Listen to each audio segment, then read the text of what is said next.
ഈ സമയത്തിനുള്ളിൽ പാറുവുമായുള്ള നിന്റെ കല്യാണം നടന്നില്ലെങ്കിൽ പിന്നെ നിന്റെ ജീവിതത്തിൽ മറ്റൊരു കല്യാണം ഉണ്ടാകില്ലെന്ന് അദ്ദേഹം പറഞ്ഞത്. അയാൾ ഇങ്ങനെ തലതിരിഞ്ഞ് എന്തെങ്കിലും പറയുന്ന ഉറപ്പുള്ളതുകൊണ്ടാ അയാളെ കാണണ്ടെന്ന് ഞാൻ അമ്മയോട് പറഞ്ഞത്.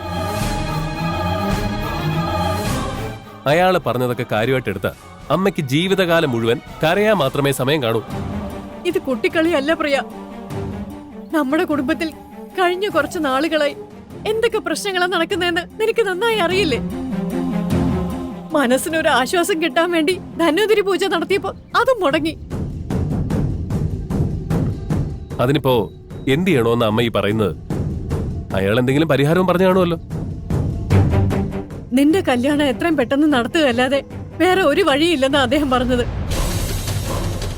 നീ ദയവ് ചെയ്ത് എന്റെ അവസ്ഥയൊന്ന് മനസ്സിലാക്ക്. ഞാൻ എന്ത് മനസ്സിലാക്കണമെന്ന് അമ്മ ഈ പറയുന്നത്? പാറു എന്തൊക്കെ പ്രശ്നങ്ങളാ നേരിട്ടുകൊണ്ടിരിക്കുന്നതെന്ന് അമ്മയ്ക്കറിയാമോ? ലക്ഷ്മിയുടെ കല്യാണം നടക്കേണ്ട മണ്ഡപം ആ രുദ്രൻ കാരണം കൈവിട്ടു പോകുന്നുള്ള അവസ്ഥയില്. അവളുടെ വീട്ടുകാരെല്ലാം ആ കല്യാണം എങ്ങനെ നടക്കുമെന്നറിയാതെ ടെൻഷൻ അടിച്ചിരിക്കുക. ഈ ഒരു അവസ്ഥയില് പാറുവിന്റെ അടുത്ത് 3 മാസത്തിനുള്ളിൽ എന്നെ കല്യാണം കഴിക്കണമെന്ന് ഞാൻ എങ്ങനെ പറയാനാ അമ്മേ? ലക്ഷ്മിയുടെ കല്യാണം ഒരു തടസ്സവും ഇല്ലാതെ നടക്കും. അവര് നമ്മുടെ കുടുംബക്കാരാവാൻ പോകുന്നവരല്ലേ. അവിടെ ഹോള് കിട്ടിയില്ലെങ്കിൽ നമുക്ക് കല്യാണം ഇവിടെ വെച്ച് ഭംഗിയായി നടത്താം. അവര് പറയുന്ന പ്രശ്നങ്ങൾക്ക് പരിഹാരമുണ്ട്.